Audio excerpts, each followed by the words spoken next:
Bienvenidos a esta semana en el Congreso, el resumen de lo más destacado del trabajo legislativo que hemos preparado para usted. Iniciemos recordando la aprobación en la Cámara de Diputados de la Ley Federal de Competencia Económica, la cual busca combatir a los monopolios y eliminar las barreras entre competidores económicos. No se vaya, comenzamos.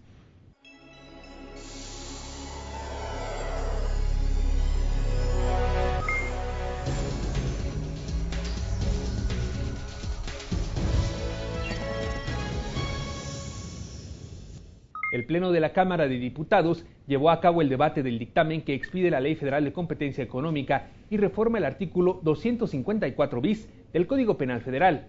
Con este ordenamiento se busca prevenir, combatir y eliminar prácticas monopólicas, así como garantizar la libre competencia económica.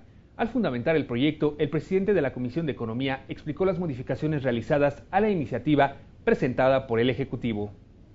La Comisión aprobó modificar más de 35 de los 130 artículos ahí contenidos, con la finalidad de clarificar los alcances del órgano autónomo, garantizar a los agentes económicos un debido proceso y fortalecer finalmente a la productividad de las pequeñas y medianas empresas, por supuesto, al consumidor y a las familias mexicanas. Entre otros aspectos, los legisladores incluyeron en la ley la definición clara de conceptos como barreras a la competencia y libre concurrencia. Además, antes de las resoluciones del órgano autónomo en materia de competencia, los probables o responsables tendrán derecho de audiencia ante la Comisión Federal de Competencia Económica. Los ajustes que la Comisión de Economía ha realizado a la iniciativa del Ejecutivo Federal reflejan el justo medio entre la necesidad de contar con una COFECE eficaz en su misión de combatir las prácticas monopólicas, pero a la vez brinda a los agentes económicos mayor certeza y transparencia en sus procesos. Durante la discusión en lo general, legisladores de diversas bancadas emitieron argumentos a favor y en contra del dictamen que expide la Ley Federal de Competencia Económica. Nos preocupa que no construyamos un mercado interno fuerte que pueda competir hacia afuera. Nos preocupa que los procedimientos ex ante vengan a castigar a empresarios o a pymes y mipymes que están tratando de avanzar. Es importante mencionar que algunos puntos de la iniciativa deberán fortalecerse con la finalidad de contar con el marco legal que permita generar certeza jurídica en esta materia. El primero de ellos tiene que ver con la desincorporación de activos. Que el presente dictamen reúne el esfuerzo continuo por darle a México una regulación más eficiente en materia económica. Una regulación que ante todo ponga en primer término el interés y el bienestar de los consumidores. Hemos aprobado en comisiones cerca de 90 modificaciones respecto de la iniciativa de ley presentada ante el Congreso. El resultado de este trabajo redunda en un ordenamiento claro que ubica al Estado en el papel que le concede el artículo 25 constitucional. La presentación de las reservas concluyó poco después de las 6 de la tarde en la sesión del martes, por lo que se procedió a la votación de los artículos reservados y de la modificación aceptada, quedando el dictamen aprobado con 301 votos a favor, 99 en contra y 2 abstenciones. Aprobado en lo general y en lo particular el proyecto de decreto que expide la Ley Federal de Competencia Económica y reforma el artículo 254 bis del Código Penal Federal. Pasa al Senado para sus efectos constitucionales. Esta semana en el Congreso, la Cámara Baja aprobó otros ordenamientos, uno que regula a las sociedades y cooperativas de ahorro para proteger a sus usuarios y una que busca prevenir y sancionar la violencia en los espectáculos deportivos. El Pleno de la Cámara de Diputados debatió reformas a diversos ordenamientos legales en materia de sociedades y cooperativas de ahorro y préstamo, con objeto de ampliar los plazos de proceso de regularización que emprende la Comisión Nacional Bancaria y de Valores. De esta manera se busca que más cooperativas puedan ser contempladas por el fideicomiso que administra el Fondo para el Fortalecimiento de Sociedades y Cooperativas de Ahorro y Préstamo y de apoyo a sus ahorradores. Resulta imperante y de más apropiado que en aras de vigilar la correcta regularización o salida de las sociedades cooperativas y el pago de sus ahorradores, la ley que crea el fideicomiso que administrará el Fondo para el Fortalecimiento de Sociedades y Cooperativas deba ser reformada para apoyar la sana conclusión del proceso de regularización del sector cooperativo de ahorro y préstamo. Luego de la fundamentación, legisladores de diversos grupos parlamentarios emitieron sus posicionamientos sobre el dictamen que también faculta a la Comisión Nacional Bancaria y de Valores para que pueda inmovilizar los recursos de las personas físicas o morales que realicen operaciones reservadas a las sociedades cooperativas de ahorro y préstamo, con el fin de salvaguardar los ahorros de los socios. Lo anterior dotará al ahorrador de certidumbre jurídica y permitirá a la Comisión Nacional Bancaria y de Valores tener un control ordenado de todas las sociedades autorizadas. Debemos seguir trabajando muy de cerca para ofrecer a la sociedad un mejor marco normativo en beneficio del movimiento cooperativo nacional, por lo que el Partido del Trabajo votará a favor de este dictamen. Se debe de señalar que se deja a un lado la responsabilidad gubernamental de dar solución a los miles de ahorradores de México que han sido defraudados y que hasta la fecha se encuentran en espera de justicia para ellos. Sobre el tema que no es otro que regularizar y establecer una salida ordenada a las sociedades cooperativas de ahorro y de préstamo. Y decirles a ustedes que este dictamen en realidad se coloca en una de las fases finales para la atención de esta problemática. Que la solución de fondo para tener un sector social dedicado al ahorro y préstamo con finanzas sanas lo es que cuenten con una normatividad apropiada para este esquema de finanzas sociales. Se establece también que las sociedades cooperativas de ahorro y préstamo con niveles de operación entre 1 a 4 participen otras personas en la cesión de activos y pasivos de las sociedades cooperativas u otras sociedades objeto de apoyo del FIPAGO, con el fin de incrementar las opciones para apoyar a los ahorradores. Se trata de blindar el ahorro de las familias populares y con ello sus planes familiares, sus sueños de una vivienda, sus anhelos de una mejor educación para sus hijos, de mejorar sus condiciones de vida. Posteriormente, el dictamen sobre las sociedades y cooperativas de ahorro y préstamo se sometió a votación en lo general, a excepción de los artículos reservados para su debate en lo particular, y obtuvo 416 votos en pro, 0 en contra y ninguna abstención. Aprobado por unanimidad. En otro momento de la sesión ordinaria en San Lázaro, diputadas y diputados debatieron reformas a la Ley General de Cultura Física y Deporte que plantean diversas medidas para evitar hechos violentos en espectáculos deportivos. El diputado José Alberto Rodríguez Calderón fue el encargado de fundamentar el dictamen. Propone la creación de un delito denominado violencia en el deporte. ¿Qué estamos haciendo? No estamos criminalizando a los aficionados al deporte, no estamos criminalizando a los deportistas, estamos señalando a los violentos, a los grupos que no exceden de un 5%. Luego de ello, la diputada Zuleima Huidobro, de Movimiento Ciudadano, presentó una moción suspensiva, pero esta no fue aprobada por el Pleno de la Cámara de Diputados. Después de la fundamentación, comenzaron los posicionamientos de los grupos parlamentarios al dictamen, que también contempla la creación de un padrón de aficionados violentos para impedirles la entrada a espectáculos deportivos. Que al incluir el tema de la violencia en la ley que regula nuestro deporte, se contribuye a establecer mejores condiciones de convivencia social y que sin duda beneficiará a las familias y a los aficionados y a todo aquel involucrado en el desarrollo de eventos deportivos. Esta ley, tal como está estructurada originalmente y se aprobó en las Comisiones Unidas, no resuelve ni de tajo ni de fondo la violencia ni en los estadios ni en los eventos deportivos masivos.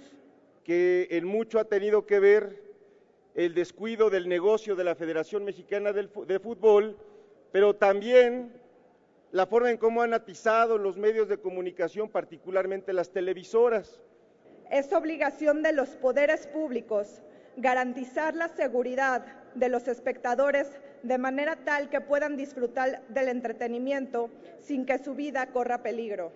Porque se tienen que empezar a establecer los ordenamientos legales para poder reglamentar la violencia en cualquier evento o en cualquier asunto del deporte en México.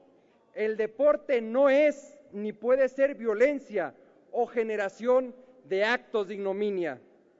Si Inglaterra pudo detener a los hooligans y Argentina a las barras, México debe hacer lo mismo. El tema es regresar a las familias a los estadios. Que una persona que llegue a un estadio salga perfectamente sin ser agredida, lesionada o mortalmente lesionada como los policías del sábado pasado y puedan regresar a sus hogares. Después de estos posicionamientos, la mesa directiva dio lectura a una serie de modificaciones propuestas por la comisión y avaladas por el Pleno. Comenzó así el debate en lo general con posiciones a favor y en contra de la reforma a la Ley General de Cultura Física y Deporte. No podemos caer en un populismo penal o en un fascismo deportivo. No podemos tampoco duplicar las penalidades, porque para aplicar la ley en Jalisco no hace falta más que acudir al Código Penal del Estado de Jalisco. El nivel de violencia al que se encuentra expuesta la sociedad mexicana se está viendo reflejado en el terreno deportivo. Sobre todo, ¿por qué no votar a favor este dictamen? Por lo que ya se ha dicho aquí y reitero, porque no se atienden las causas de la violencia. Que instituye el padrón de aficionados en el cual quedarán inscritas las personas a quienes se les imponga como sanción la prohibición o suspensión de asistencia a eventos y espectáculos deportivos, que formará parte de las bases de datos del Sistema Nacional de Seguridad Pública. A la violencia que se vive en el país no necesitamos añadirle otro fenómeno que perturbe la paz pública. Por el contrario, lo que requerimos es una normatividad sólida que recupere el papel aglutinador que funge y que realiza el deporte. Al término de la discusión de las reservas, se sometieron a votación los artículos 41, 41 bis, 98 bis, 151, 152 y 155 en los términos del dictamen y del artículo 154 con las modificaciones aceptadas por la Asamblea. El dictamen quedó avalado en lo general y en lo particular con 231 votos a favor, 34 en contra y 14 abstenciones. Aprobados los artículos reservados en términos del dictamen modificado y con las modificaciones aceptadas por la Asamblea. Aprobado en lo general y en lo particular el proyecto de decreto que reforma y adiciona diversas disposiciones de la Ley General de Cultura Física y Deporte. Pasa al Senado para sus efectos constitucionales. Veamos ahora qué ocurrió esta semana en el Senado de la República, donde destaca la aprobación de un dictamen que plantea la nulidad de una elección si se compra o adquiere propaganda fuera de los tiempos oficiales. Se presentó a la consideración del Pleno del Senado un dictamen que modifica el artículo 41 constitucional. Las comisiones dictaminadoras propusieron la incorporación del término adquiera al supuesto de nulidad de elecciones federales o locales relacionado con el acceso a la cobertura informativa o tiempos de radio y televisión, fuera de los supuestos legales previstos en la ley. El presidente de la Comisión de Puntos Constitucionales fue el primero en fundamentar el dictamen. Estamos ante una adición sencilla en su forma, pero trascendente en su contenido y alcances, que emana de una actitud sensible de los actores políticos que participamos en la construcción de entendimientos y de acuerdos para concretar la reforma político-electoral. La senadora Cristina Díaz Salazar también fundamentó el dictamen, ella a nombre de la Comisión de Gobernación. La legisladora detalló el aspecto más relevante de agregar el verbo adquirir al texto constitucional en materia de hipótesis para anular elecciones. Aclarar que la nulidad de elecciones se puede producir no solo ante la compra, sino ante cualquier tipo de adquisición de cobertura informativa o tiempos de radio y televisión fuera de los supuestos previstos en la ley. En la discusión en lo general, el senador David Monreal Ávila del Partido del Trabajo señaló que no se cuestiona el dictamen, sino las contradicciones que salen a flote. Destacó que se discuta un tema que ya se había tocado. Consiste en adicionar el término adquiera como supuesto de nulidad de elecciones respecto a la cobertura informativa a tiempos de radio y televisión. Adición que permitirá sancionar a quien intente violentar la equidad de las elecciones a través de estos medios de comunicación. Aplaudo este cambio constitucional porque hay que reconocer que el problema electoral en México es la falta de imparcialidad en las autoridades de esta materia. Al término del debate, el documento se avaló por unanimidad con 89 votos a favor. Está aprobado en lo general y en lo particular el proyecto de decreto por el que se reforma el inciso B del tercer párrafo de la base sexta del artículo 41 de la Constitución Política de los Estados Unidos Mexicanos. Se remite a la Cámara de Diputados para los efectos del artículo 72 constitucional. El Pleno del Senado de la República también ratificó el nombramiento de Monte Alejandro Rubido García como nuevo titular de la Comisión Nacional de Seguridad, luego que fuese designado por el Ejecutivo Federal para sustituir a Manuel Mondragón y Calp. El Pleno del Senado analizó un dictamen de la Comisión de Seguridad Pública, mediante el cual se ratifica el nombramiento del ciudadano Monte Alejandro Rubido García como nuevo titular de la Comisión Nacional de Seguridad y quien fuese designado por el Ejecutivo Federal. El presidente de la comisión dictaminadora fundamentó la ratificación. Se revisó la formación académica, la experiencia profesional del propuesto para validar que sus méritos pudieran sustentar un dictamen positivo. Los senadores Manuel Bartlett Díaz y Alejandro Encinas Rodríguez presentaron los posicionamientos de sus partidos. Y pensamos que ese es el camino, ese es lo que México necesita: inteligencia, conocimiento de la sociedad mexicana, defensa de las garantías individuales, de los derechos universales que debemos proteger, ¿verdad? Y consideramos que este nombramiento es, por tanto, adecuado. Que hemos de votar a favor porque nosotros no vamos a obstaculizar ninguna de las acciones que pudieran ayudar a enfrentar los problemas de inseguridad y violencia en el país. Desde sus curules también se manifestaron legisladores de Movimiento Ciudadano y el Partido Verde Ecologista de México. Primero tuve algunas reservas porque formó parte de un equipo al que hice muchas críticas, como fue el de Genaro García. Ya me queda claro que es una persona que tiene su propia historia y gentes a quienes respeto, como el licenciado Bartlett, comandante Valles, quienes han trabajado con él, me dan las mejores referencias. Reconocemos al señor Monte Alejandro Rubido como una persona seria, honesta, capaz y un servidor público de carrera. Por su parte, el Partido Acción Nacional coincidió en que el funcionario designado está capacitado. No obstante, y en referencia a Adolfo Gustavo Garibay García, alcalde asesinado de Tanguato, Michoacán, el senador Roberto Gil Suar dijo que su partido solicitó una comparecencia del titular de la Segov cuando se retiró la seguridad personal al alcalde, petición que no fue atendida.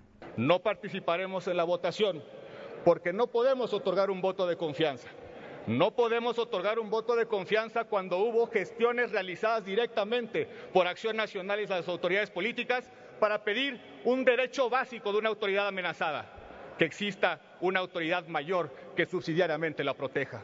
De esta manera y sin la votación del PAN, el documento se avaló con 71 votos a favor y Monte Alejandro Rubido García tomó protesta de inmediato como nuevo comisionado nacional de seguridad.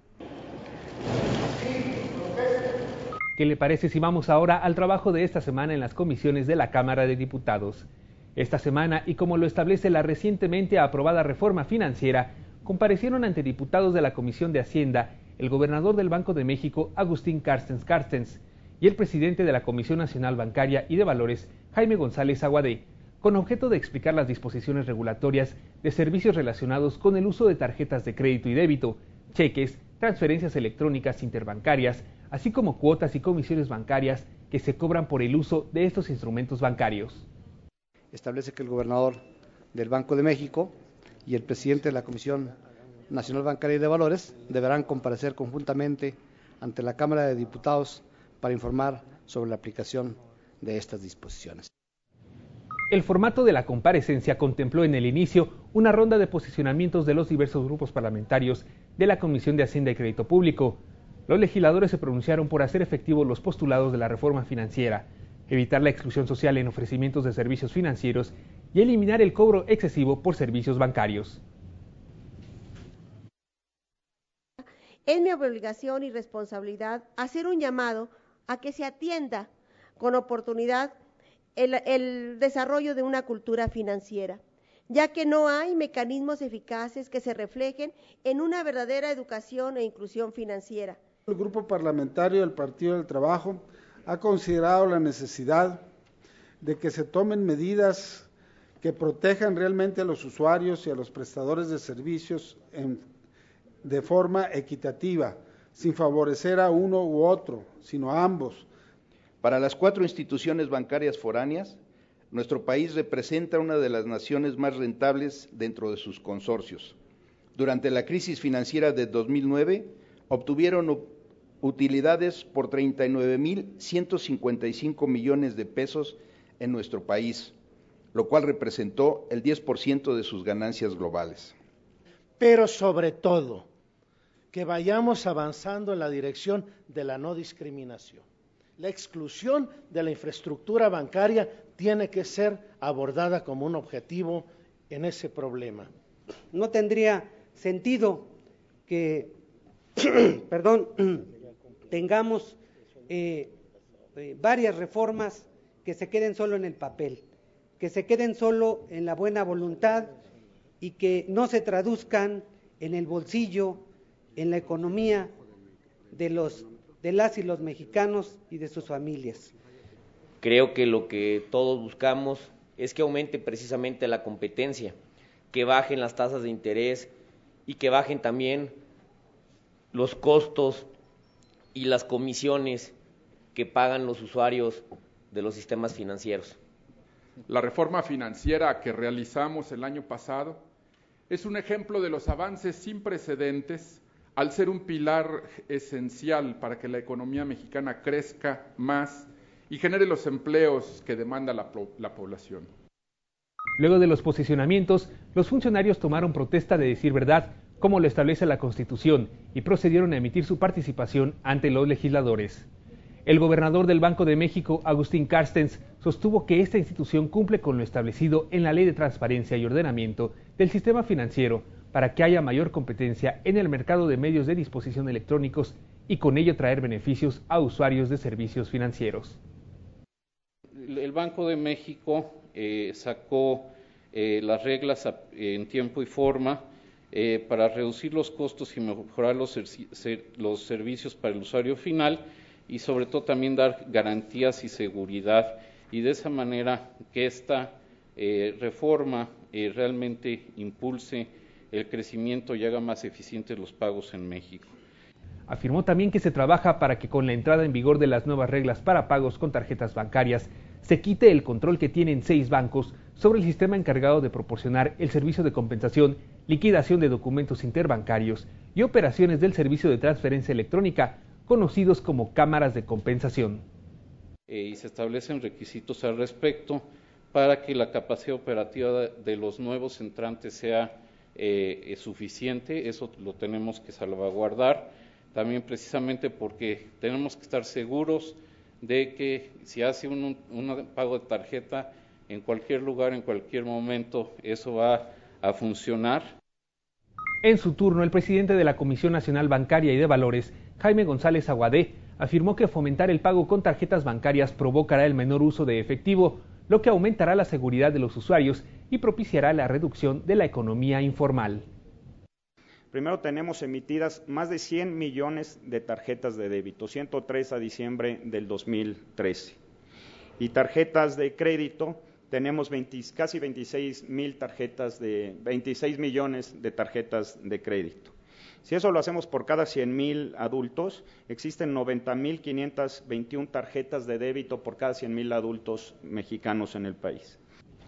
Al igual que el gobernador del Banco de México, se pronunció porque existan más cámaras de compensación con objeto de que aumente la aceptación del pago electrónico en empresas y comercios, así como fomentar su transparencia. Al haber falta de transparencia, lo que estamos haciendo es que se deben publicar las condiciones operativas de accesos, cargos, contratos y controversias a fin de dar acceso a la información de la red a quien lo requiere. La Junta de Coordinación Política de la Cámara de Diputados dio a conocer los nombres de los finalistas agrupados en 11 quintetas, uno por cada cargo al consejero electoral del Instituto Nacional Electoral. La primera quinteta corresponde al cargo de presidente del Consejo General del INE. Quien resulte designado permanecerá en este cargo durante 9 años. Los nombres en esta quinteta son Marco Antonio Baños Martínez, Lorenzo Córdoba Vianelo, Edmundo Jacobo Molina, María de los Ángeles Yanderal Zaragoza y Leticia Catalina Soto Acosta. Las 10 quintetas restantes corresponden a los aspirantes a ocupar el cargo de consejeros electorales. En esta segunda quinteta, quien obtenga las 2/3 partes de la votación del Pleno ejercerá el cargo por 9 años.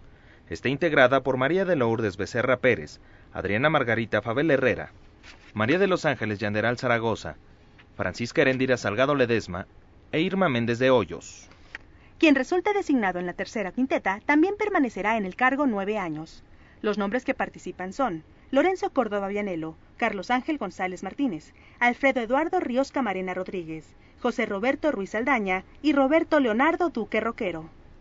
En la cuarta quinteta participan Ciro Murayama Rendón, Héctor Marcos Díaz Santana Castaños, Héctor Rivera Estrada, José Florencio Fernández Santillán y Sergio Jesús González Muñoz. El designado permanecerá en el cargo 9 años. Quien resulte electo en esta quinta quinteta permanecerá en el cargo 6 años. El primero de esta lista es Marco Antonio Baños Martínez, seguido por Alberto Alonso y Coria, José Reynoso Núñez, Jesús Vadillo Lara y Horacio Vives Segel. En la sexta quinteta participan Enrique Andrade González, Eduardo Alejandro Albarrán Oscos, Jacinto Silva Rodríguez, Alejandro del Lint García y Edmundo Jacobo Molina. Quien resulte seleccionado permanecerá en el cargo 6 años. En la séptima quinteta los participantes son Elba Regina Jiménez Castillo, Palmira Tapia Palacios, Leticia Catalina Soto Acosta, Carla Astrid Humphrey Jordan y Alejandra Pamela San Martín Ríos y Valles. Quien sea designado ejercerá el cargo durante 6 años. Quien resulte elegido de la octava quinteta permanecerá en el cargo 6 años. Los nombres de los participantes son Benito Nací Fernández, Patricio Vallados Villagómez, Carlos Alberto Flores Vargas, Alejandro González Durán Fernández y Francisco José de Andrea Sánchez. En la novena quinteta, quien obtenga el número de votos requeridos ejercerá el cargo durante 3 años, y quienes aquí participan son María Marván Laborde, Beatriz Eugenia Galindo Centeno, María de la Luz Mijangos Borja, Norma Inés Aguilar León y Diana Talavera Flores. En la décima quinteta los nombres de los participantes son Arturo Sánchez Gutiérrez, Israel Ivonne Tapia Trejo, José de la Luz Álvaro Arreola Ayala, Pablo Javier Becerra Chávez y Luis Medina Peña. Quien resulte seleccionado ejercerá 3 años. Finalmente, la quinteta número 11 está integrada por Javier Santiago Castillo, Jorge Eduardo Navarrete López, Mauricio Collado Martínez, José Fernando Ogesto Martínez Porcayo y Manuel Enrique López Bernal. Quien resulte designado ocupará el cargo de consejero electoral durante 3 años. Los finalistas que pasarán a la siguiente etapa estarán integrando la primer quinteta correspondiente al cargo de consejero presidente del INE, mismos que se repiten en algunas de las 10 quintetas restantes, con la finalidad de participar también en el cargo de integrante del Consejo. A partir de este momento, corresponde a la Junta de Coordinación Política elegir de estos 50 nombres que propondrán el Pleno para integrar al Consejo General del INE. A más tardar el próximo 6 de abril, el Pleno de la Cámara de Diputados votará de forma individual a cada uno de los 11 nombres propuestos por la Junta de Coordinación, y deberán obtener al menos las 2/3 partes de los votos a su favor para ser ratificados. De no ser así, serán elegidos por insaculación por la misma Cámara de Diputados a más tardar el 8 de abril. En la Cámara Alta, las Comisiones Unidas de Anticorrupción y Participación Ciudadana, de Reglamentos y Prácticas Parlamentarias y de Estudio Legislativo Segunda acordaron el calendario para las comparecencias de los 158 aspirantes a comisionados del nuevo organismo garante de la transparencia y protección de datos. Estas comienzan el lunes 31 de marzo a las 10 de la mañana y continuarán toda la semana. Respecto a las leyes secundarias en materia de telecomunicaciones, se espera que el lunes 31 de marzo a las 18:30 horas se instalen en comisión permanente las Comisiones Unidas de Estudios Legislativos, Comunicaciones y Transportes y Radio, Televisión y Cinematografía, todo ello en el Senado de la República. Gracias por acompañarnos en este resumen semanal. Les recuerdo que puede mantenerse informado día tras día a través de Noticias del Congreso de lunes a viernes a las 8 de la noche. También puede visitar nuestras redes sociales, YouTube, Facebook y Twitter. Hasta la próxima.